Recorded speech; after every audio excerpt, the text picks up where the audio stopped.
Hello. Hello. So my name is Nora, just for people to know. I'm a new K Reporter representing and promoting Korea, and I'm going to be doing all type of interviews, everything about Korea. Okay. Okay, so thank you so much for joining me today, and could you start by telling me a little bit about yourself and how you became a YouTuber, influencer, and everything online, because you are everywhere. Okay. Well, nice to meet you, Nora. Thank you for having me today.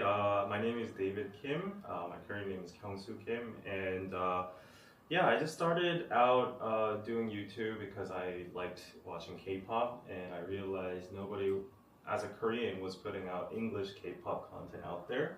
And yeah, I did K-pop reactions for fun, and then a lot of people liked them, and especially ARMY from BTS ARMY, and then they recommended videos, and then like BTS blew up as well, Blackpink blew up as well, and then I was very lucky to ride that K wave, and then yeah, it got me a career. I got like my channel up to 790K subs. I'm doing the KPC podcast right now. It's more about like Korean culture and in-depth Korean lifestyle and all that sort of stuff. And yeah, in the middle, I've done a lot of content like K-pop lyrics explained, street interviews, and I have my own dating show, Ramyun and Chill. So yeah, all that kind of stuff. And I'm living as a full-time content creator. That's nice. Lucky you. We love that for you. Okay, and about your show, that's what I would like to talk about, because that's how I got to know you in the first place.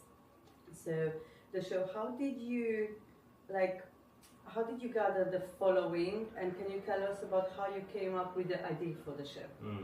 So getting the idea wasn't really the hard part, because honestly, back at that time, you've already heard of like Singles Inferno, what is Love is Blind, Love Island, Too Hot to Handle, 나는 Solo. All these kind of dating shows were popping up globally on Netflix and multi-platforms. So I was like, oh, this is the now era of dating shows with non-celebrities. And then I thought with my audience, which is all international people who like Koreans, and they're 90% women, female, by the way. I was like, it's just natural to make a dating show with international women who are interested in Korea, and then Korean men who would like to maybe expand their choices and options of having like a love partner. So yeah, that idea just struck me, and then I thought of the name, and it's like, oh, in Korean, it's like a funny, thing to say, do you want to eat ramen at my house? And then in the US or like Western areas, it's like Netflix and chill. Yes. So I just combined that into Ramen and Show. So that's how it got made. And yeah, a lot of people loved the idea. My audience on dkdktv, they were like, oh, we love that idea, so we want to like support you. So I put up like a Kickstarter, and then they gratefully donated a lot of money for me to produce the series. So yeah, that's how it got made. That was my next question. That how did you come up with the money for it? And did you have any sponsors, or it was all your following? Yeah, so of course we got a lot of money from the Kickstarter funds. Like very thankful to my fans, and after that, we got some big investors as well. Like privately, they contacted me and said, we want to invest in your IP. And then they were like, we're willing to give you this much. So we struck deals with them. And then it kind of like, snowballed. And then it caught the eye of the government as well. And then other parties in Korea, other companies. And they were like, I think this would be an actually big hit. So like many government organizations or companies invested it in as well, and it was a pretty big production relatively to my scale, and yeah, that's how we got it. But it was amazing, because I watched it, and apart from the location, it's like a very famous location, right? It was very well done, and I always wondered, like, I knew you was doing it, I was wondering, what did you study, what did you do, how did you, because some people have to study, like, what's the word for when you are a director to do something like that, right? So I was always like amazed, like it was very good. I really liked it. Well, thank you. Well, my major was media communication, so that's how I first got interested into YouTube. I had no professional background in filmmaking, directing, or anything, so honestly, that was my first big scale production, like, operating a team and like camera crew and everything like that. So it was a first for me. And I was the youngest in the whole scene. And like all the cameramen and the technicians, they were all older than me. And I was like, honestly, very overwhelmed. But because I had my team with me, like my friends and my, supporters, they were all like, have confidence, like a director's, a director's supposed to like give his thoughts, like, push through, and then these people are going to help you make it. Yes. So yeah, I just had that mentality, and I was like, it's my channel, it's my idea, so exactly, your idea, so you do it, and everyone will follow you. Yeah, and I was amazed because like when you hire professional camera crew and productions, they just know what to do. They're like, oh, please do this, and they're like, okay, on it, let's do it. So actually, it wasn't that hard to be a director because like I was just like, okay, we're gonna get a shot of these two couples over there. Could you maybe send a team over there and like, okay, we're on it. Like get the mics up, get the camera there, and like lighting. So everything was like very like instantly done, and it was very it's a fun learning experience for me, and I'm very thankful that it came out in a good result. Yeah. Yes, and so I think I'm not gonna follow because I already know what I would like to ask. Okay. Can I ask you, how did you select the girls and how did you select the boys? Did you know anyone beforehand, or it was just like random? Yeah, so when we put out the idea, we were like, how are we gonna get the participants? And there was a lot of internal debate on whether we should just cast them and get like, very hot people, attractive people, or whether we should just like, do a national audition or something like that. And I felt like because we were low on money at that point, I felt like the casting procedure itself could get its own virality. So I said like, let's making the casting stage, a PR move itself. So I just thought, getting doing the auditions itself would have its own like spread on the social media. So we put out word that, oh, there's this new international global dating show. So if you want to participate, please send in your applications. And we actually got like hundreds of applications. I was so shame I didn't see. Yes, so surprised. Yeah, even after the show, they were like sending it in, like, is it over? And like, oh yeah, maybe season 2. But yeah, we got hundreds of applications, and we spent nights like going through people's profiles and their application sheets, and picking them, selecting them, and there were a lot of factors. Of course, visually attractive would be one criteria, and then we had character. Of course, we did like video screenings as well, so we had to like interview them, how like their characteristics were they camera friendly, and then we also considered diversity as well. So we didn't want to make the stereotype of like, oh, Koreans only like white women, stuff like that, So yeah, we included like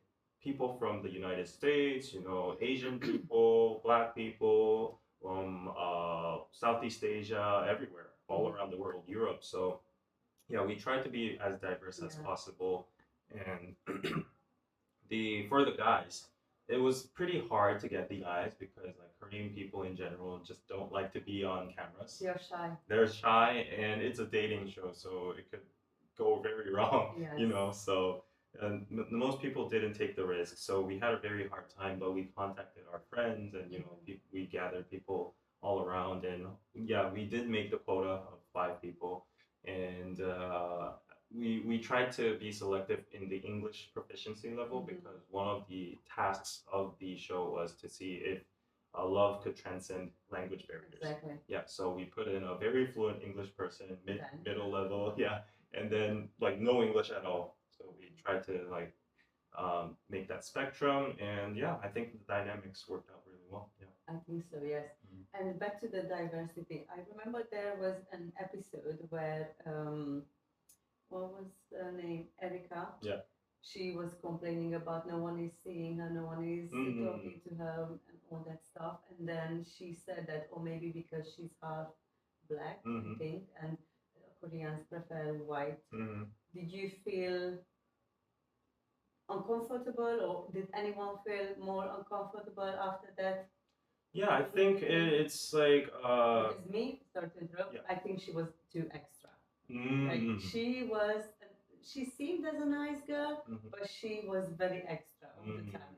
Yeah, I think it's based on everybody's personal experience in life. Like, you never know what a person has gone through with life. Yes. And if you have some kind of experience like that, you might apply that to certain situations as well. So I can't really like undermine her concerns or anything, but a lot of people said Bella was among one of the most, popular ones. So that logic didn't really make sense. But at the same time, the reason I put that dialogue there was not to actually humiliate or anything. No. I thought it was a very unique and valid discussion point. I thought it would bring up a lot of discussions, and then it would be a very good debate among like the comment sections, and people would actually, maybe see other people's sides and perspectives, and that would bring up more diversity into like the Korean society and the dating scene as well. So I thought I was really actually very thankful she brought that up and that she tried to confront, Dan or the other guys for being like that. And she had a point on her own perspective. The other guys tried to defend themselves. So I think nothing was wrong over there.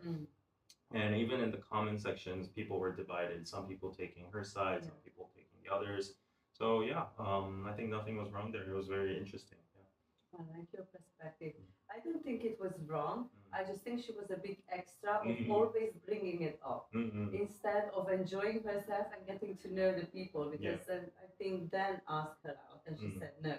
And then someone else asked and she was like, I'm good. That was a little bit like, oh, you're not good because you just said no one chooses you. But hopefully she's good now. She's probably doing good. Yes. And another question. Would you consider doing another that I was going to ask this question at the end, but a second part and possibly reverse, like Korean girls and foreign men? So yeah, we definitely have plans for another season. I mean, the problem is always the funding. So if you're a rich person out there who wants to invest, call me. Please. Yes, please. But yeah, it's been very hard to get another funding. The production level has already been set from season one, so we can't obviously downscale. That would disappoint a lot of people. So to make that happen, it would have to be like a co-effort from a lot of different parties again. So making that happen is really just so hard. We've been trying really hard to get investors and contacting other organizations, but the thing is the government doesn't really invest in like the same project over and over again. Yeah, so yeah, stuff like that. But we are trying hard, and as long as the fun part gets solved, like for sure, like it's one of my big, career legacies. So why not continue it? And as for what was the second question again? If you would do man, All right. no, foreign man and Korean woman. So I think if we were to do it, we would maintain the current frame because at the end, as I said in the beginning, a lot of people questioned me before, why didn't you mix them up or like reverse it or anything? It's solely because our audience is 90% female and they want to relate to the female contestants. And also even like in terms of industry wise, like K-pop or K-drama, the audience is female dominant. Very female. Coming from outside. Exactly. So in order to cater towards them, like as a business or producers, just judgment, it's just so obvious that that should be how it is. Like. And did you have any age restrictions for the? Well, of course they had to be adults. Yeah, of course. We did. What was the maximum? The maximum. Oh, I didn't even think about that, but. No, I don't think. I'm thinking for the second one. I might apply. Okay, I don't know your age, but yeah, I don't think we had like a maximum age limit or anything. We had a lot of diverse applicants who were over like 30, 40, all they want. They all wanted to, and we considered them. I think it would have been a little hard because the average age there was like mid-20s. So if it was like too much, like 50, then there would be like a 20 plus age difference. So that would be a little hard, but. As long as you're a good personality, you have a good character, and you're attractive or whatever, then yeah, age doesn't. Yeah, age doesn't matter. Okay, let me see what we have here. Okay, so obviously social media and the online platforms plays a big role in the work. So how do you engage with the audience, and how do you handle any criticism or controversy? Ooh, there was a lot of criticism about the show. Even before the show, it was wild. When we put out the teasers and trailers, people were already saying, "Oh, this show is gross because it's fetishization of Asian men, and they're thinking of international women as like I don't know tokens of diversity or whatever." And then that was such a headache. They didn't even see the show. There was nothing about fetishization or anything. We were all for just making a safer space and a wider space for international dating because in Korea, it's still, very rare to see international couples. While it is it's becoming more international in Korea. So that was the sole purpose. So I kind of brushed off those criticisms because in the core, I knew it was false. But afterwards, we got a lot of criticism.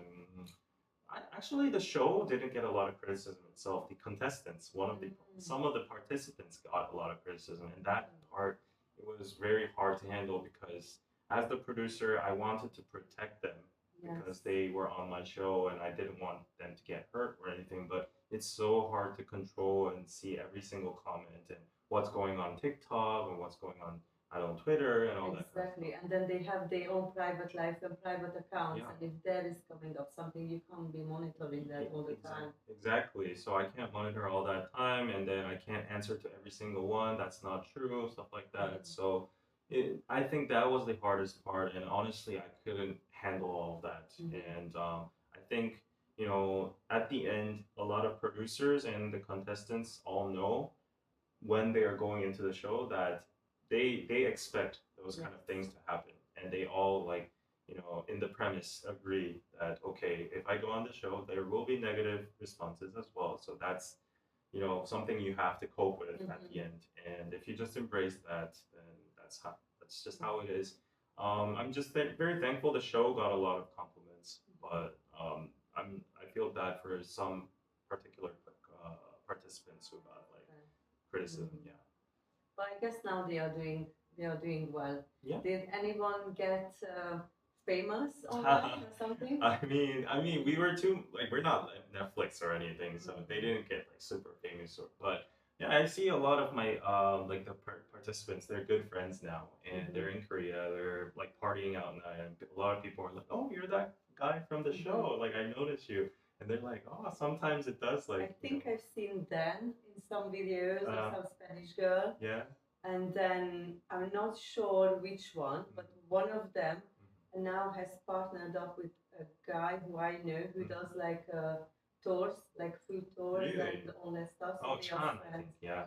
Yeah, so they do. Yeah, so a lot of them have actually gotten, careers, or they've changed their paths into more content creation or the influencer route. So they're trying hard, and I really respect that. That's good. You have that. You give them a push to get their own platform. Yeah, they can do whatever they want with that, little exposure they got. So hopefully they use it wisely. Exactly. And how do we call the fans here? Not the netizens, but I don't know, because they are those crazy fans who write comments, and if you do something bad, they will be like, "Oh my God, I hate you! I would kill you! I would this and that." It is very crazy. I've never seen it before. Yeah, it's intense. Anyway, I lived in so many countries, and when I found out about how fans are in Korea, I was like, "Oh my God, who wants to be a K-pop star? I would not, or an actor." They just it's crazy. They lie. Yeah, our show is mostly international, so we fortunately didn't have to worry about that part too much. Yeah. Okay. So based on your whole experience with the show and with your content creation and everything, what advice would you give to someone who would want to start a content creator life or do some type of show like yours? This is the same answer I give every single time. To become a content creator, you just have to press record, put out content, be consistent. I've been a teacher or a lecturer for a lot of YouTube aspiring content creators, and sadly enough, most of them can't even produce more than 10 videos. They always get disappointed. Mine's not getting views. It's not worth it. It's not generating any money. I'm too shy or embarrassed. I got this one hate comment, and they all just pull the plug in 3 months, max 6 months, and then they just give up. But in order to be a content creator, you need to have the consistency. You need to keep outputting content until people notice you. I mean, of course, if you're handsome and glamorous and you get instant fame, then you should have been a celebrity in the first place. The TikTok dances. Yeah, exactly. Like you're bound to be, one of those influencer figures. But if you're just like a normal person like me, you need to put out valuable content, which is informational or whether like you have to deliver some kind of value. Add value. Yeah. Exactly. Yeah. So with that factor, just pump out content consistently. If it's not doing wrong, try to analyze yourself. What's wrong with my videos? Why are people thinking it's boring? Why is nobody watching? And try to improve it every single time. So in general, that's my advice about content creators. But content creating like a dating show, like a bigger scale or something like that, I think that definitely needs an audience in the beginning because you'll probably need funds if you want to go like the grassroots way, like crowdfunding. Or, if you just want to be like a big show producer, this is harsh advice, but maybe not being a content creator is the way, like going traditional into like media. Like to study and TV, job. Broadcasting networks and going into Netflix or something like that. That would be an easier route to actually make like a show like that. Yeah. Yes. And finally, so what are your hopes for the future of Ramyun and Chill? I already asked this one, but any upcoming projects? So you mentioned that if sponsors come, you will do a second. Yeah, as I mentioned, sponsors, funds, if they're all like satisfied, then we definitely are open to do a season 2. This time we want to make it even bigger, hopefully. Okay. So last time it was huge as well. We got a good venue and amazing contestants. But this time, hopefully, we can get like I don't know, maybe even do some outdoor activities. Go to like fancy restaurants or like I don't know, water parks, all that kind of stuff. And like, as for participants, we want to do like a global audition as well. And after the success of season 1, I think there will be more competitiveness in the auditions. So I think we're gonna have a bigger pool of bigger talented and like I people. will have to watch you. Yeah, maybe some celebrities if they're down to do it. So yeah, everything upgraded if we're doing season 2. That sounds very good. I'm very excited for you and for the project, and hopefully we'll see it come true. Hopefully, come to life. fingers crossed. Yes. How English people say fingers crossed. Yes. And Spanish people say mucha mierda. Mucha mierda. Mucha mierda. Okay, so thank you so much for letting me interview you. And hopefully, if you do the second one, will you let me to interview you again? Yeah, sure. Okay. Call me up. Lovely. So it was really nice to meet you and see you soon. See you soon.